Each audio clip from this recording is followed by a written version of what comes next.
Hello friends, Sindhu Bhairavi சீரியலில் என்ன நடக்குதுன்னு பார்க்கலாம் வாங்க. வீடியோவை ஸ்கிப் பண்ணாமல் கடைசி வரைக்கும் பாருங்கள். நம்ம பைரவி வந்து ஆறுமுகத்தோட திங்ஸ் எதுவுமே இந்த ரூம்குள்ளே இருக்கக்கூடாதுன்னு சொல்லிட்டு அவங்க கல்யாணம் ஆன ஆல்பம் ஃபோட்டோஸ் ஃப்ரேம் போட்டதுன்னு சொல்லிட்டு இப்படி அவங்க ட்ரெஸ்ஸிலேருந்து ஒட்டுமொத்த எல்லா திங்ஸுமே எடுத்துகிட்டு வந்து வெளியே போட்டுக்கிட்டு இருக்காங்க. ஸோ அப்போ தான் நம்ம ஆறுமுகம் அந்த கல்யாணம் ஆன ஆல்பம் இருக்குது இல்லையா, அதெல்லாம் பார்க்குறாங்க. அதை பார்த்துட்டு என்ன பைரவி எதுக்காக இது எல்லாத்தையும் தூக்கி வெளியே எரிஞ்சிக்கிட்டு இருக்கா அப்படின்னு சொல்லிட்டு உடனே இங்கே பைரவி கிட்ட, ஏன் பைரவி ஏன் இப்படியெல்லாம் பண்ணிக்கிட்டு இருக்க அப்படின்னு சொல்லி கேட்கவும், உடனே பைரவி இருந்துட்டு, இங்கே பாரு ஆறுமுகம், உன்னுடைய சம்மந்தப்பட்ட எந்த ஒரு பொருளுமே இந்த ரூம்குள்ளே இருக்கவே கூடாது. அது மட்டும் இல்லாமல் உன்னை நான் அடியோடு வெறுக்கிறேன். அது மட்டும் இல்லாமல் உன்னுடைய பேரை சொல்கிறதுக்கு கூட எனக்கு கூச்சமாக இருக்குது. உன்னை மாதிரி ஒரு சந்தேக பேர் வழியை பார்க்க பார்க்க எனக்கு அருவருப்பாக இருக்குது. அன்னபூர்ணி ஆண்டிக்காக தான் நான் இந்த வீட்டில் இருக்கேன். அது மட்டும் இல்லாமல் நீ சீக்கிரமாகவே சஞ்சய் கெட்டவன் அப்படிங்கிறத நிரூபிச்சிட்ட அப்படின்னா அதுக்கப்புறம் என்ன முடிவு பண்ணணுன்றத அப்போ யோசிக்கலாம். ஆனால் இப்போதைக்கு நீ எவ்வளோ பெரிய கேடு கெட்டவன்னு சொல்லிட்டு எனக்கு நல்லாவே தெரியும். உன்னுடைய மூச்சு காற்று கூட என் பக்கம் திரும்பக்கூடாது அப்படிங்கிற மாதிரியெல்லாம் எங்கள் பைரவி சொல்லிக்கிட்டு இருக்காங்க. ஸோ இதெல்லாம் கேட்ட நம்ம ஆறுமுகத்துக்கு ரொம்பவே கஷ்டமாக இருக்குது. பைரவி இப்படியெல்லாம் பேசாத பைரவி, நான் நீ தான் உலகம்னு சொல்லிட்டு வாழ்ந்துக்கிட்டு இருக்கேன். ஏன் இப்படியெல்லாம் பேசி என் மனசை காயப்படுத்துகிற அப்படின்னு சொல்லிட்டு உடனே இங்கே பைரவி இருந்துட்டு, ஓ நான் தான் உன் மனசை காயப்படுத்துறேன்னா நீ என்ன சந்தேகப்பட்டு என்ன காயப்படுத்தலை, என்னுடைய நடத்திய எப்படியெல்லாம் சந்தேகப்பட்டு சஞ்சய் என்னையும் ஒன்று சேர்த்து வச்சு என்னை எப்படியெல்லாம் பேசி எல்லாரும் முன்னாடி அவமானப்படுத்தினேன், அதெல்லாம் உனக்கு அசிங்கமாக தெரியலையா, அதெல்லாம் எனக்கு வலி கொடுக்குன்னு சொல்லிட்டு நீ யோசிச்சு பார்க்கலையா அப்படின்னு சொல்லிட்டு பைரவி வந்து பயங்கரமாக கேள்வி கேட்குறாங்க. உடனே இங்கே நம்ம ஆறுமுகம் இருந்துட்டு, இங்கே பாரு பைரவி, ஒன்றும் இல்லாத பிரச்சனையை நீ பெருசாக ஊற்றி வெடிக்கிறேன்னு தான் நான் நினைக்கிறேன். ஏன்னா நான் சொல்ல வந்ததை நீ தெளிவாக புரிஞ்சுக்காம என்னை நீ சந்தேகப்பட்டு பேசுகிற பைரவி அப்படின்னு சொல்லிட்டு உடனே இங்கே பைரவி இருந்துட்டு, நான் உன்னை சந்தேகப்படலை, நீ தான் என்ன சந்தேகப்படுற. சஞ்சய் எவ்வளோ நல்லவன்னு சொல்லிட்டு எனக்கு தெரியும். உன்ன மாதிரி ஒரு சந்தேக பிடிச்ச ஒரு புருஷன் ஒரு பொண்ணுக்கு அமைஞ்சா என்னுடைய நிலமை தான் எல்லா பொண்ணுங்களுக்குமே. மற்ற பொண்ணுங்க வேணால் அட்ஜஸ்ட் பண்ணிக்கிட்டு வாழலாம், ஆனால் கண்டிப்பாக நான்லாம் அட்ஜஸ்ட் பண்ணிக்கிட்டு வாழணும்னு சொல்லிட்டு எனக்கு அவசியமே கிடையாது. எனக்கு பிடிக்காம என்னுடைய சம்மந்தம் இல்லாமல் என் கழுத்தில் தாலி கட்டினல, அதுக்கே உன்னை நான் வெறுத்து ஒதுக்கி இருக்கணும். இந்த வீட்டில் நான் இருந்திருக்கவே கூடாது. என் அப்பாவுக்காகவும் அன்னபூர்ணி ஆண்டிக்காகவும் மட்டும் நான் இந்த வீட்டில் இத்தனை நாளாக உன் கூட நான் குப்பை கொட்டிக்கிட்டு இருந்தேனே தவிர மற்றபடி எந்த ஒரு காரணமும் கிடையாது. கடைசி வரைக்கும் உன்னை எனக்கு பிடிக்கவே பிடிக்காத ஆறுமுகம். ஏன் என்ன இப்படி டார்ச்சர் பண்ணுற? நான் போகிறேன்னு சொன்னாலே என்னை விட மாட்டேங்கிறீங்க. எதுக்காக இப்படி என்னை பிடிச்சி வச்சுக்கிட்டு என்னை காயப்படுத்திக்கிட்டு இருக்கீங்க? நான் நினச்ச மாதிரி சந்தோஷமான ஒரு வாழ்க்கை என்னை வாழவே விட மாட்டீங்களா? என்னுடைய கனவெல்லாம் எவ்வளவோ இருக்குது தெரியுமா? என் கனவை எல்லாத்தையுமே குழி தோண்டி புதைச்சிட்டு என் அப்பாவுக்காகவும் என் அன்னபூர்ணி ஆண்டிக்காகவும் நான் இந்த வீட்டில் இத்தனை நாளாக இருந்தேன். இதுக்கப்புறமும் இருக்கணும்னு எனக்கு அவசியமே கிடையாது. அது மட்டும் இல்லாமல் நீ கட்டின தாலி கூட என் கழுத்தில் இருக்க வேண்டாம் அப்படின்னு சொல்லிட்டு கலட்ட போகிறாங்க. உடனே ஆறுமுகம் இருந்துட்டு, பைரவி வேண்டாம் பைரவி, இப்படியெல்லாம் பண்ணாத பைரவி, ப்ளீஸ் பைரவி, தாலி கழட்டாத அப்படின்னு சொல்லிட்டு உடனே பைரவி இதை எதையுமே கேட்காம தாலியை கழட்டி ஆறுமுகத்தோட முகத்தில் விட்டேறிகிறாங்க. நம்ம ஆறுமுகம் அந்த நிமிஷம் நொறுங்கி போயிடுறாங்கன்னு கூட சொல்லலாம். ரொம்பவே அந்த அதாவது நம்ம பைரவி செஞ்ச செயல் வந்து ரொம்பவே காயப்படுத்துது. உடனே ஆறுமுகம் இருந்துட்டு, பைரவி ஏன் இப்படியெல்லாம் நடந்துக்கிற, இப்படி பண்ணிட்டியா பைரவி, நான் கட்டின தாலியே இப்படி கழட்டி போட்டுட்டியே அப்படின்னு சொல்லிட்டு பயங்கரமாக அழுகுறாங்க. உடனே பைரவி இருந்துட்டு, இங்கே பாரு, சும்மா அழுது என்கிட்ட நாடகம் நடத்திக்கிட்டு இருக்காத, இதுக்கப்புறமும் உனக்கும் எனக்கும் எந்த சம்மந்தமும் கிடையவே கிடையாது. உன் கூட ஒன்று சேர்ந்து வாழ்வுன்னு சொல்லிட்டு நீ கனவுல கூட நினைக்காத அப்படின்னு சொல்லிட்டு பைரவி வந்து ரூம்குள்ளே போயிட்டு கதவை லாக் பண்ணிடுறாங்க. உடனேங்க நம்ம ஆறுமுகம் பயங்கரமாக அந்த தாலி கையில் எடுத்து வச்சுக்கிட்டு அழுகுறாங்க. அவங்களால அந்த வலியை தாங்கிக்கவே முடியல. அப்போ தான் நம்ம சிவாவும் சிந்துவும் வராங்க. ஏன்னா இப்படி பொருளெல்லாம் இறஞ்சி கிடக்குது, அது மட்டும் இல்லாமல் ஆறுமுகம் மச்சான் அழுதுகிட்டு இருக்காரு அப்படின்னு சொல்லிட்டு நம்ம சிந்து வந்து சிவா கிட்ட சொல்கிறாங்க. ஸோ அவங்க ரெண்டு பேருமே வந்து ஆறுமுகத்துக்கிட்ட, என்னாச்சு ஆறுமுகம் அப்படின்னு சொல்லி கேட்கவும், ஆறுமுகம் அழுதுகிட்டே, போச்சு எல்லாமே போச்சு, என் வாழ்க்கையில் இருந்த நிம்மதி சந்தோஷம் என் வாழ்க்கைன்னு ஒட்டுமொத்தமாக எல்லாமே போயிடுச்சு அப்படின்னு சொல்லிட்டு ஆறுமுகம் பயங்கரமாக அழுகவும், நம்ம சிவாவுக்கும் சிந்துவுக்கும் ரொம்பவே பதட்டமாக இருக்குது. உடனே சிந்து வந்துட்டு, மச்சான் என்னாச்சு மச்சான், எதுக்காக இப்படி நீங்கள் கதறி கதறி அழுதுகிட்டு இருக்கீங்க அப்படின்னு சொல்லிட்டு உடனே நம்ம ஆறுமுகம் நடந்த எல்லாத்தையுமே சொல்கிறாங்க. பைரவி தாலியை கழட்டி என் முகத்தில் விட்டு எறிஞ்சிட்டு போயிட்டா சிந்து, இதுக்கப்புறம் பைரவி என் வாழ்க்கையில் இல்லவே இல்லை அப்படின்னு சொல்லிட்டு எங்கள் ஆறுமுகம் ரொம்பவே ஃபீல் பண்ணி அழுகுறாங்க. சிவாவும் சிந்துவும் பயங்கரமாக ஷாக் ஆகுறாங்க. உடனே சிவா இருந்துட்டு, என்ன ஆறுமுகம் சொல்கிற, பைரவி தாலியை கழட்டி கொடுத்துட்டு போயிட்டாங்களா, ஏன் இப்படியெல்லாம் பண்ணிக்கிட்டு இருக்காங்க அவங்க அப்படி சொல்லிட்டு உடனே எங்கள் ஆறுமுகம் இருந்துட்டு, சிவா இதுக்கப்புறம் பைரவி இந்த வீட்டில் இருக்கவே மாட்டா, அவ்வளோதான் முடிஞ்சு போச்சு. கண்டிப்பா அவ எப்போ வேணாலும் இந்த வீட்ட விட்டு போறதுக்கு தயாரா தான் இருக்கா. அம்மாவுக்காக தான் இப்போ இருக்காளே. அது மட்டும் இல்லாம சஞ்சய் வந்து நல்லவன்ற மாதிரி ஒரு வேஷத்த போட்டுக்கிட்டு இருக்கான். அந்த முகமூடிய கிழிச்சா மட்டும் தான் பைரவி என்ன நம்புவா. அதுக்கு நான் என்ன பண்ணுவேன்னு எனக்கு ஒண்ணுமே புரியல அப்படி சொல்லிட்டு ஆறுமுகம் கதறி கதறி அழுதுகிட்டு இருக்காங்க. சிவா இருந்துட்டு, "நீ கவலைப்படாத ஆறுமுகம். கண்டிப்பா எல்லாமே நல்லதாவே நடக்கும். ஆனா பைரவி தாலிய கழட்டியிருக்க கூடாது." அப்படி சொல்லிட்டு 2 பேருமா ஆறுதல் சொல்லிக்கிட்டு இருக்காங்க நம்ம ஆறுமுகத்துக்கு. எல்லாருமே ஆறுதல் சொன்னாலுமே நம்ம ஆறுமுகத்துக்கு அது ஒரு அதாவது அந்த வலியை வந்து எதனாலையும் போக்க முடியாதுன்னு தான் சொல்ல முடியும். உடனேங்க நம்ம ஆறுமுகத்துக்கு மனசு ரொம்ப கஷ்டமாக இருந்ததுனால பக்கத்தில் உள்ள கோவிலுக்கு போகிறாங்க. ஸோ அம்மன் கோவிலுக்கு போயிட்டு சாமியை பார்த்து பயங்கரமாக புலம்புறாங்க. ஏன் என் வாழ்க்கையில் மட்டும் இப்படி நடக்கணும்? நான் யாருக்கும் எந்த துரோகமும் பண்ணது கிடையாதே. அந்த நீ ஏன் என்னை இப்படி சோதிக்கிற? என் பைரவி தான் என்னுடைய உலகம், என்னுடைய உயிர்னு சொல்லிட்டு நான் வாழ்ந்துக்கிட்டு இருக்கேன். அவள் எப்பயாவது ஒரு நாள், என்னைக்காவது ஒரு நாள் என்னை புருஷனா ஏற்றுப்பா அப்படிங்கிற ஒரு நம்பிக்கையில் தான் இத்தனை நாளாக நான் இருந்தேன். ஆனால் கடைசியில் பைரவி என்னை தூக்கி எறிஞ்சிட்டா. நான் கட்டின தாலியை கூட கழட்டி என் முகத்தில் விட்டு எறிஞ்சிட்டா. இப்படி ஒரு நிலைமையை எனக்கு ஏன் கொடுத்த அப்படி சொல்லிட்டு எங்கள் ஆறுமுகம் சாமியை பார்த்து கேட்டு மனசுக்குள்ளே பேசி அழுதுகிட்டு இருக்காங்க. அப்போ தான் பூசாரி வராங்க. ஏன்பா கண் கலங்குது அப்படி சொல்லிட்டு. இல்லை சாமி, அது தெரியாமல் வருது அப்படின்ற மாதிரி சொல்கிறாங்க. ஸோ உடனேங்க நம்ம ஆறுமுகமும் கண்ணெல்லாம் தொடச்சிக்கிட்டு போயிட்டு உட்காந்து பயங்கரமாக அழுதுகிட்டு இருக்காங்க. தனியாக அப்போ அழுதுகிட்டு இருக்க டைமில் தான் ஒரு சாமியார் அதாவது ரொம்ப பழமையான அந்த காலத்துலேருந்து இருக்கிற ஒரு சாமியார் வந்து வராங்க. ஆறுமுகம் பக்கம் வந்து உட்கார்றாங்க. இன்னொரு சைடு எங்கள் பைரவி ரூம்குள்ளே இருக்காங்க. உடனே இங்கே அன்னபூரணி ரூம்குள்ளே வந்து அன்னபூரணி இருந்துட்டு பைரவி கிட்ட, பைரவி ஏமா இப்படி பண்ண அப்படின்னு சொல்லிட்டு, என்ன அத்தை பண்ண அப்படின்னு சொல்லி கேட்கவும், இங்கே பாரு பைரவி, உங்கள் 2 பேருக்குள்ளே எவ்வளோ பிரச்சனை இருக்கலாம். அதான் சிவா சொல்லியிருக்கான்ல, அவன் ஏதோ ப்ரூவ் பண்ணிட்டான் அப்படின்னா அதுக்கப்புறம் நம்ம என்ன முடிவெடுக்கிறத பார்க்கலான்னு சொல்லியிருந்தான்ல. நீ ஏம்மா ஆறுமுகம் தாலி கட்டினதை அந்த தாலியை கழட்டி வீசின அப்படின்னு சொல்லிட்டு கேட்கவும், இங்கே பாருங்க அத்தை, இதுக்கப்புறமும் இந்த ஆறுமுகத்தோட எனக்கு வாழணும்னு விருப்பம் இல்லை. அப்படி ஒரு எனக்கு அதாவது அவன் கூட வாழணும்னு அவசியமும் கிடையாது. நீங்கள் சொன்ன ஒரு வார்த்தைக்காக தான் நான் இருக்கேன். கண்டிப்பாக சஞ்சய் ரொம்ப ரொம்ப நல்லவனாக தான் இருப்பான். யார் என்ன பண்ணாலுமே சஞ்சய் வந்து அவனோட கேரக்டர் வந்து மாறவே மாறாது இல்லையா? அவன் கெட்டவன்றதுக்கு ஒரே ஒரு இடத்துல கூட நான் அவனை கெட்டவனாக பார்த்தது கிடையாது. சஞ்சய் ரொம்ப ரொம்ப நல்லவன். எப்படியும் இந்த விஷயத்தில் ஆறுமுகம் தோற்று தான் போக போகிறான் அத்தை. அப்படி இருக்கிறப்போ அது மட்டும் இல்லாமல் என்னை சந்தேகப்படுற ஆறுமுகம் கட்டின தாலி என் கழுத்தில் எதுக்காக இருக்கணும்? அதான் கழட்டி வீசிட்டேன் அப்படின்னு சொல்லிட்டு சாதாரணமாக சொல்கிறாங்க. அன்னபூர்ணிக்கு ரொம்பவே கஷ்டமாக இருக்குது. பைரவி, இந்த வீட்டில் என்னென்னமோ நடக்குதுமா. சத்தியமா இது எதையுமே என்னால் ஏற்றுக்கவே முடியல. என்னத்தை பேசுகிறீங்க?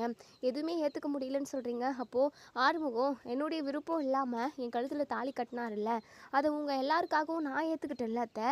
அப்போது நடக்கிறது எல்லாத்தையுமே நீங்கள் ஏற்றுக்கிட்டு தான் ஆகணும். ஏன்னா ஆறுமுகம் அதாவது சரியில்லாத ஆறுமுகம், ரொம்பவே கெட்டவன் அவன். ஆறுமுகம் இவ்வளோ மோசமானவனாக இருப்பான்னு சொல்லிட்டு நான் கொஞ்சம் கூட எதிர்பார்க்கல. இந்த அளவுக்கு கீழ்த்தரமாக கேவலமாக என்னை சந்தேகப்பட்டு இன்றைக்கி நான் எல்லார் முன்னாடியும் அவமானப்பட்டு நிற்கிறேன்னா அதுக்கு ஆறுமுகம் தான் காரணம். இப்படி ஒரு கேவலமான ஜென்மத்தை நான் எங்கேயுமே பார்த்தது கிடையாது அப்படின்னு சொல்லிட்டு பைரவி வந்து பயங்கரமாக ஆறுமுகத்தை திட்டுறாங்க. ஸோ இங்கே நம்ம அன்னபூர்ணி இருந்துட்டு, என்னை மன்னிச்சிரு பைரவி, அப்படி ஒரு பிள்ளையை பெற்று நான் தானே வளர்த்தேன், நான் தான் தப்பாக வளர்த்துட்டேன், ஏன் மேலே தான் தப்பு அப்படின்னு சொல்லிட்டு அன்னபூரணி இங்கே பைரவி கிட்ட மன்னிப்பு கேட்குறாங்க. உடனே இங்கே நம்ம பைரவி இருந்துட்டு, நீங்கள் எதுக்காகத்த பெரிய பெரிய வார்த்தையெல்லாம் பேசுகிறீங்க? அதெல்லாம் என்கிட்ட மன்னிப்பெல்லாம் ஒன்றும் கேட்க வேண்டாம். என்னைக்கு இருந்தாலும் கண்டிப்பாக நான் இந்த வீட்டை விட்டு போக தான் போகிறேன். உங்களுடைய நிம்மதிக்காக மட்டும்தான் நான் இங்கே இருப்பேன். அதுவும் ரொம்ப நாளைக்கெல்லாம் இருக்கவே மாட்டேன். சஞ்சய் எப்படியுமே தப்பு பண்ணியிருக்கவே மாட்டான். அவன் கண்டிப்பாக நான் இந்த வீட்டை விட்டு போயிடுவேன். தயவு செஞ்சு யாருமே இந்த விஷயத்தில் என்னை கம்பல் பண்ணாதீங்க அப்படின்னு சொல்லிட்டு சொல்லிடுறாங்க. ஸோ அன்னபூர்ணிமே சைலண்ட்டாக அங்கேருந்து வந்துடுறாங்க. ஆறுமுகம் பக்கத்தில் உட்கார்ந்துருந்த சாமியார் இருந்துட்டு, இங்கே பாரு தம்பி, நீ எதுக்காக இப்படி அழுதுகிட்டு இருக்கன்றது எனக்கு நல்லாவே என் காதுக்கு கேட்குது. நீ கவலைப்படாத, அந்த அம்மன் உனக்கு கொடுக்குற சோதனை தான் இது. நீ இதை நினச்சி ரொம்ப ஃபீல் பண்ணாத. அதாவது இந்த பிரச்சனை சரி செய்யறதுக்கான ஒரு வழியை அந்த ஆத்தா உனக்கு காட்டுவா. கூடிய சீக்கிரம் பேருமே உன் பொண்டாட்டி கூட சேர்ந்து நீ சந்தோஷமாக வாழ்வ, உன் பொண்டாட்டியுமே உன்னுடைய மனசை புரிஞ்சுக்கிட்டு என்றைக்குமே உனக்கு உறுதுணையாக இருப்பான் அப்படின்னு சொல்லிட்டு அந்த சாமியார் சொல்கிறாங்க. ஸோ இதை கேட்ட நம்ம ஆறுமுகத்துக்கு பயங்கர அதிர்ச்சியாக இருக்குது. ஏன்னா ஆறுமுகத்து மனசில் இருக்கிறது இந்த சாமியாருக்கு எப்படி தெரிஞ்சிருக்கும் அப்படின்ற மாதிரியெல்லாம் இங்கே நம்ம ஆறுமுகம் வந்து மனசுக்குள்ளே நினைக்கிறாங்க. என்ன தம்பி, ஏன் இப்படி யோசிக்கிற? உன் மனசில் உள்ளதை எல்லாமே எனக்கு எப்படி கேட்டுச்சுன்னு சொல்லிட்டு நீ நினைக்கிறியா? அது எல்லாமே எனக்கு கேட்கும். அந்த அம்மன் தான் எனக்கு எல்லாத்தையுமே தெரிய வைப்பான். உன்னுடைய பிரச்சனை கூடிய சீக்கிரமே சரியாயிடும். உன்னுடைய நல்ல மனசுக்கு எல்லாமே நல்லதாக தான் நடக்கும்.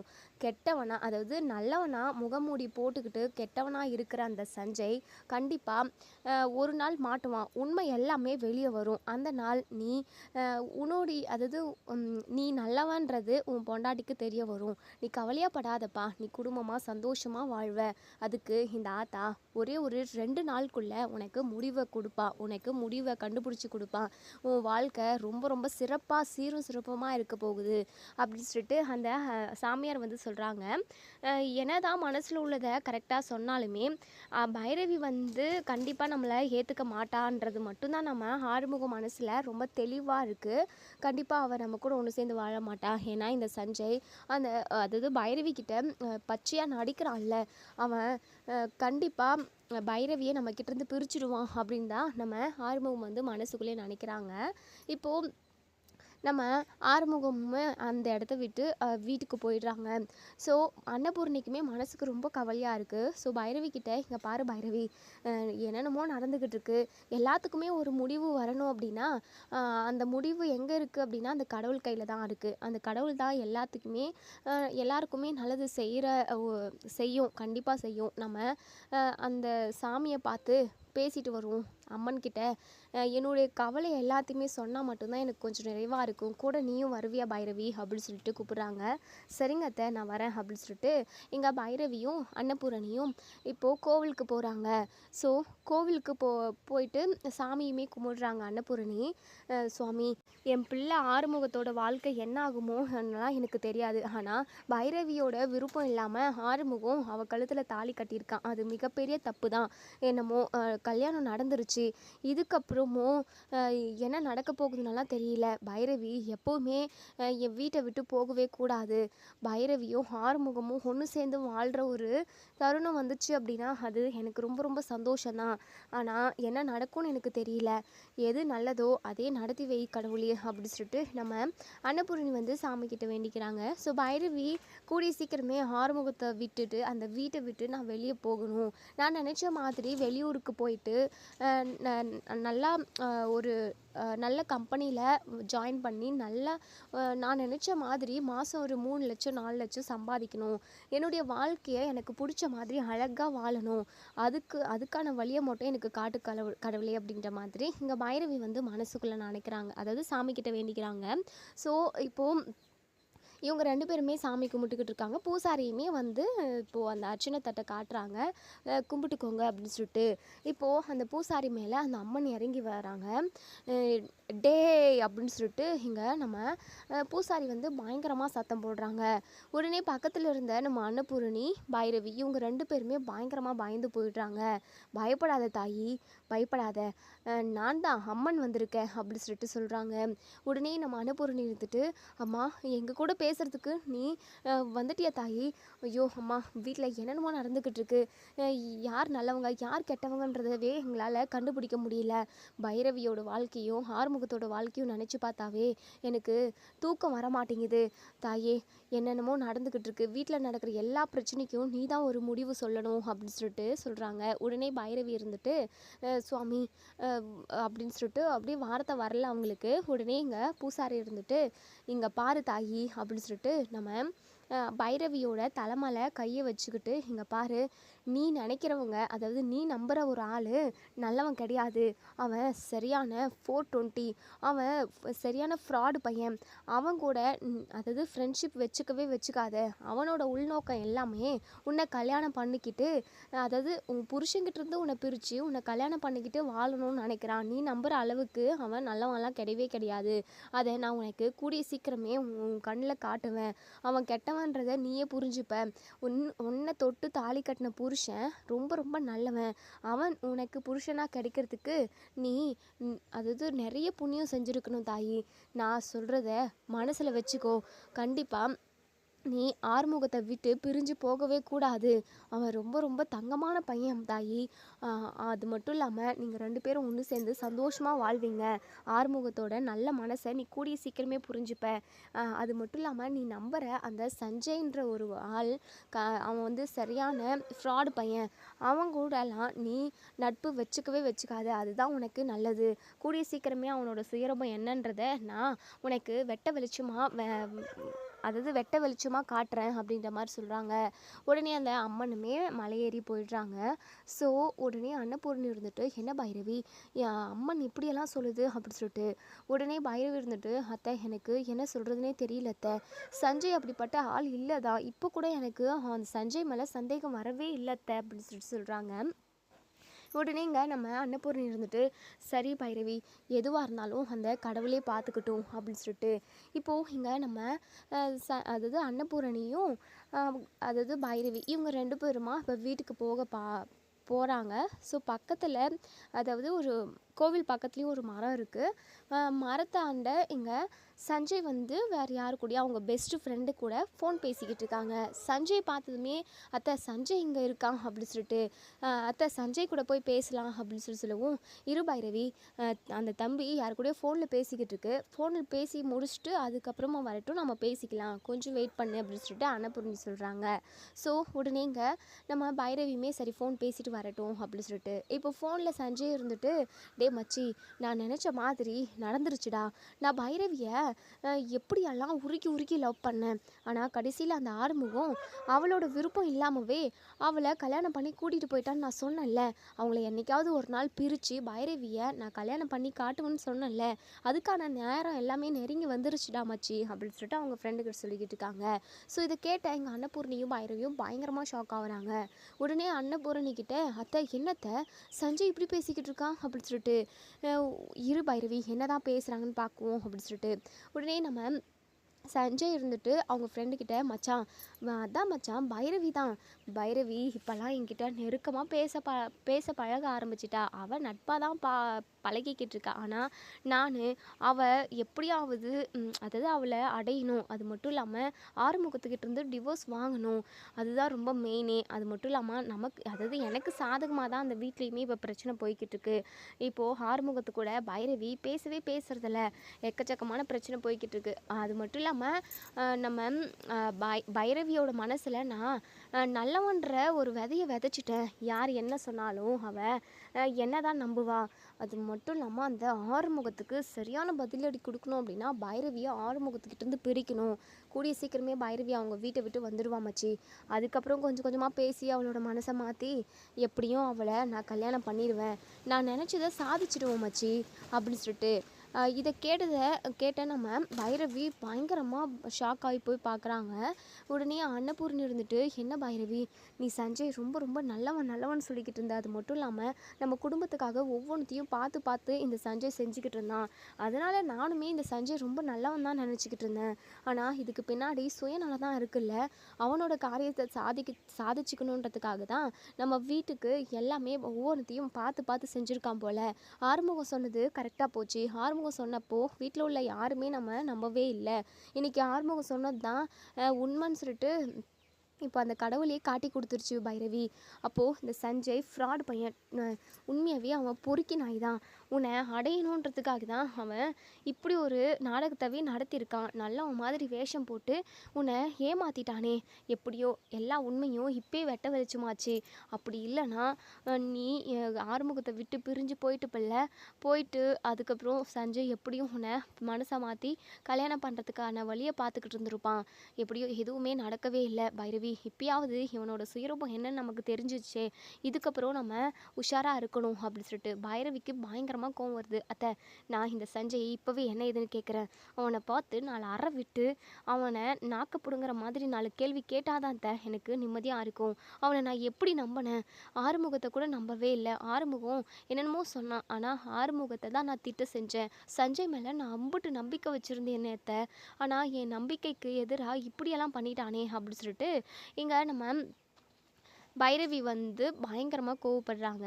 ஸோ உடனே பைரவி கோவமாக போகிறாங்க. உடனே அன்னபூர்ணி இருந்துட்டு, பைரவி வேண்டாம் பைரவி, நம்ம வீட்டுக்கு போவோம் வா, அவன் தான் ஃப்ராடு பையன் தெரிஞ்சு போச்சுல்ல, இதுக்கப்புறம் அவன்கிட்ட பேசி ஒரு பிரயோஜனமும் இல்லை. இல்லைத்த, கண்டிப்பாக என்னால் அவனை கேட்காம விடவே முடியாது. ஏன்னா அந்த அளவுக்கு நான் அவன் மேலே நம்பிக்கை வச்சுருந்தேன். என் நம்பிக்கையெல்லாம் வீணாக்கிட்டான். அவனை நான் எப்படி அவனை நான் அதாவது நட்பை போய் கொச்சப்படுத்திட்டானே அப்படின்னு சொல்லிட்டு உடனே கோவமாக போயிட்டு சஞ்சய் அப்படின்னு சொல்லிட்டு சஞ்சயுமே திரும்பி பார்க்குறாங்க. பைரவி, நீ எப்போ வந்த பைரவி? நீ ஃபோனில் பேசிக்கிட்டு இருந்தல, அப்போவே வந்துட்டேன். என்ன சஞ்சய், இப்படி கேடு கெட்டவனா இருக்க? சி, இத்தனை நாளா இப்படி ஒரு கேடு கெட்ட எண்ணத்தோடு தான் என் கூட பழகுனியா? என்ன கல்யாணம் பண்ணணுன்றது தான் உன்னுடைய ஆசையா? அப்போது காலேஜ் படிக்கிற புத்துலேருந்தே என்னை நீ லவ் பண்ணிக்கிட்டு இருந்திருக்க. எப்படி சஞ்சய் இப்படி என்கிட்ட பொய்யா நடிக்கிறதுக்கு உனக்கு மனசு வந்தது? யோச்சி, நினச்சி பார்க்கவே எனக்கு அருவருப்பாக இருக்குது, கேவலமாக இருக்குது அப்படின்னு சொல்லிட்டு நம்ம பைரவி பயங்கரமாக கோவப்படுறாங்க. உடனே சஞ்சய் இருந்துட்டு, என்ன பைரவி என்னென்னமோ பேசிக்கிட்டு இருக்கேன், எனக்கு ஒன்றுமே புரியல அப்படின்னு சொல்லிட்டு. ஆமாம், உனக்கு ஒன்றுமே புரியாது, உனக்கு எதுவுமே தெரியாது, இங்கே பாரு, இதுக்கப்புறம் நீ என் முகத்துலேயே முழிக்காத அப்படின்னு சொல்லிட்டு உடனே சஞ்சய் இருந்துட்டு, இங்கே பாரு பைரவி, தயவு செஞ்சு நான் ஒரு நிமிஷம் சொல்கிறத கேளு பைரவி. இங்கே பாருடா, உன்னை பற்றின எல்லா விஷயமும் எனக்கு தெரிஞ்சு போச்சு. ஆறுமுகம் எவ்வளவோ சொல்லி கூட நான் கேட்கவே இல்லை. இப்போ என் கண்ணாலேயும் என் காதாலேயும் கேட்டுட்டேன். நீ என்ன மாதிரியான ஒரு கேவலமான எண்ணத்தோடு என்கிட்ட பழகியிருக்கன்னு சொல்லிட்டு நட்பை போய் கொச்சப்படுத்திட்டியே. சி, உனக்கெல்லாம் வெக்கமா இல்லை? இங்கே பாரு, என்கிட்ட இனிமேல் பேசவே பேசாத, என் முகத்துலேயும் முழிக்காத, உனக்கும் எனக்கும் எந்த சம்மந்தமும் கிடையாது. நமக்குள்ளே இருந்த ஃப்ரெண்ட்ஷிப்பு இன்னையோட இந்த நிமிஷத்தோட கட் ஆயிடுச்சு அப்படின்னு சொல்லிட்டு கிளம்புறாங்க. உடனே இங்கே சஞ்சய் பைரவியோட கையை பிடிச்சி இழுக்கிறாங்க. உடனே பைரவிக்கு கோவம் வருது. டே பொறுக்கி நான் என் கையை எடுறா அப்படின்னு சொல்லிட்டு. கையை விடமாட்டேன் பைரவி, ஏன்னா நீ எனக்கானவ அப்படின்னு சொல்லிட்டு சொல்லவும், உடனே இங்கே பைரவி இருந்துட்டு செருப்புலேயே அடிப்பேன் அப்படின்னு சொல்கிறாங்க. என்ன பைரவி இப்படியெல்லாம் பேசுகிறேன்? உனக்காக நான் என்னெல்லாம் செஞ்சுருக்கேன் தெரியுமா? உங்கள் வீட்டுக்கு நான் எத்தனை டைம் எவ்வளோ விஷயம் நல்லது செஞ்சுருப்பேன். எல்லாமே நீ எனக்கு கிடைக்கணுன்றதுக்காக தான். ஏன்னா உன்னை நான் உயிராக நேசித்தேன் பைரவி. உன்னை என் மனசுலேருந்து தூக்கி வெளியே போட என்னால் முடியல. அவ்வளோ ஈஸியாக உன்னை என்னால் தூக்கி போட முடியாது பைரவி. அந்த ஆறுமுகம்லாம் ஒரு ஆளே இல்லை பைரவி. அவனெல்லாம் கல்யாணம் பண்ணிக்கிட்டு நீ இப்படியெல்லாம் கஷ்டப்படணும்னு அவசியமே கிடையாது. உனக்கு எவ்வளோ பணம், கோடி கணக்கில் பணம் வேணுனாலுமே எடுத்து நான் இன்றைக்கி இந்த நிமிஷமே இப்போவே கொட்டுவேன். உனக்கு என்னெல்லாம் வேணுமோ ஒவ்வொருத்தையும் பார்த்து பார்த்து செய்வேன் பைரவி. உனக்கு ஏற்றவன் நான் தான். அந்த ஆறுமுகத்துக்கும் உனக்கும் சுத்தமாக செட்டே ஆகலை பைரவி. அவங்கூடலாம் நீயும் வாழ்க்கையை வாழ்ந்துக்கிட்டு இருக்க அப்படின்னா அதெல்லாம் என்னால் ஏற்றுக்க முடியாது. இங்கே பாரு பைரவி, இப்போவே அந்த ஆறுமுகத்துக்கிட்ட சொல்லிட்டு வா, உனக்கு எனக்கு எந்த சம்மந்தமும் இல்லைடா, உனக்கு நான் டிவோர்ஸ் கொடுக்க போகிறேன், நான் சஞ்சய் கூட தான் ஒன்று சேர்ந்து வாழ போகிறேன்னு சொல்லிட்டு நீ வந்துரு பைரவி. உனக்கு நான் என்ன வேணுமோ செய்கிறேன், உன்னை மகாராணி மாதிரி பார்த்துக்கிறேன் அப்படின்னு சொல்லுவோம். உடனே இங்கே பைரவிக்கு பயங்கரமாக கோவம் வருது. என்னடா சொன்ன பொறுக்கி நாயே, ஒழுங்காக கையை விடுடா அப்படின்னு சொல்லிட்டு கையை தட்டி விட்டுட்டு பல்லார்னு ஒரு அறை சஞ்சய்க்கு விடுறாங்க. ஸோ சஞ்சய் பயங்கர அதிர்ச்சியில் பார்க்குறாங்க. என்ன சொன்னேன், உன் கூட ஒன்று சேர்ந்து நான் வாழணுமா? இங்கே பாரு, இதுக்கப்புறம் இப்படி ஒரு வார்த்தையை சொன்னேன் அப்படின்னா அவ்வளோதான், மரியாதை கெட்டுரும். இப்படி ஒரு கேவலமான எண்ணத்தோடு தான் நீ என்கிட்ட பழகிக்கிட்டு இருக்க அப்படின்ற விஷயம் எனக்கு தெரிஞ்சிருந்தது அப்படின்னா உன்கிட்ட நான் பேச்சுவார்த்தை கூட வச்சுக்கிட்டு இருந்திருக்க மாட்டேன். சி, இப்படி நம்ம நட்பை கொச்சப்படுத்திட்டு இப்படி கேவலமாக பேசுகிறதுக்கு உனக்கு எப்படி மனசு வந்தது? இங்கே பாரு, இப்படி ஒரு கெட்ட எண்ணத்தோட நீ இனிமே சுற்றிக்கிட்டு இருக்காத, அதெல்லாம் நடக்கவே நடக்காது அப்படின்னு சொல்கிறாங்க. உடனே இங்கே சஞ்சய் இருந்துட்டு, இங்கே பாரு பைரவி, உன்னை தவிர நான் வேறு யாரையுமே கல்யாணம் பண்ண மாட்டேன். ஏன் பைரவி அந்த ஆறுமுகம் தான் வேணும்னு அவன் கூட நிற்கிற? அந்த கருவாப்பையில் உனக்கு பிடிச்சிருக்கா? நான் எவ்வளோ அழகாக இருக்கேன், உன் கலருக்கும் என் கலருக்கும் தான் செட் ஆகும், அவனுக்கும் உனக்கும் செட்டே ஆகாது பைரவி. ஏன் அதை கொஞ்சம் கூட நீ யோசிக்க மாட்டேங்கிற? சரி யோசிக்கல விடு, நான் சொல்கிறேன்ல, நான் சொல்கிறப்பவாவது நீ கொஞ்சம் அதை புரிஞ்சுக்கிட்டு ஏற்றுக்கிட்டு நீ என் கூட வந்துரு பைரவி. உனக்கு வெக்கமா இல்லை? இன்னொருத்தன் பொண்டாட்டியை தன்னோட பொண்டாட்டி ஆக்கிக்கணும்னு சொல்லிட்டு ஏன் இப்படி கூச்சமே இல்லாமல் நினைக்கிற? சி, உனக்கு அருவிருப்பா இல்லை? உலகத்தில் பொண்ணா இல்லை? போய் கல்யாணம் வேணும்னா வேறு எவ்வளையாவது கல்யாணம் பண்ணிட்டு வந்து தொலையேன். நான் தான் வேணும்னு ஏன் இப்படி பைத்தியக்காரத்தனமாக பேசிக்கிட்டு இருக்க? இப்படி பேசுனா என்னால் சத்தியமாக இதெல்லாம் காது கொடுத்து வாங்கிக்கவே முடியல அப்படின்னு சொல்லிட்டு எங்கள் பைரவி பயங்கர கோவமாக பேசுகிறாங்க. அன்னபூர்ணி இருந்துட்டு, பைரவி இவங்கிட்டலாம் எதுக்காக பேசிக்கிட்டு இருக்க, நம்ம இப்போவே போலீஸ்க்கு கால் பண்ணுவோம் அப்படின்னு சொல்லிட்டு. உடனே இங்கே சஞ்சய் இருந்துட்டு, என்ன ஆண்டி போலீஸ்க்கெல்லாம் எதுக்காக கால் பண்ணுறீங்க, நானே ஒரு போலீஸ், எவ்வளோ பெரிய ஆள் வந்தாலையும் என்னால் சமாளிக்க முடியும். இங்கே பாருங்கள் ஆண்டி, தப்பாக நினச்சிக்காதீங்க, உங்களுக்கு கஷ்டமாக தான் இருக்கும், இருந்தாலும் வேறு வழி இல்லை. காலேஜ் படிக்கிறப்பத்துலேருந்தே நான் பைரவியை உயிருக்குயிராக நேசித்தேன். ஆனால் கடைசியில் உங்கள் பையன் அவளோட விருப்பம் இல்லாமல் கல்யாணம் பண்ணிட்டு போயிட்டா நான் விட்டுருவேனா? இங்கே பாருங்கள், அந்த ஆறுமுகம் எப்போயுமே பைரவி கூட ஒன்று சேர்ந்து வாழவே முடியாது. பைரவி சந்தோஷமான ஒரு வாழ்க்கையை என் கூட மட்டும்தான் வாழ்வா. அதை எல்லாருமே நீங்கள் மனசில் வச்சுக்கோங்க. பைரவி உனக்கும் தான் அப்படின்னு சொல்லிட்டு, பொறுக்கி நாயே, அவ்வளோதாண்டா உனக்கு மரியாதை, இதுக்கப்புறம் இன்னொரு வார்த்தை பேசினேன் உன்னை கொலை பண்ணிவிட்டு ஜெயிலுக்கு போயிடுவேண்டா அப்படின்னு சொல்லிட்டு பைரவி சொல்கிறாங்க. ஸோ இதோட இந்த ரிவ்யூ முடியுது. இதுக்கப்புறம் என்ன நடக்கு சொல்லி வெயிட் பண்ணி பார்ப்போம் ஃப்ரெண்ட்ஸ். வீடியோ பிடிச்சிருந்தா லைக் பண்ணி கமெண்ட் பண்ணி தெரிவிங்க.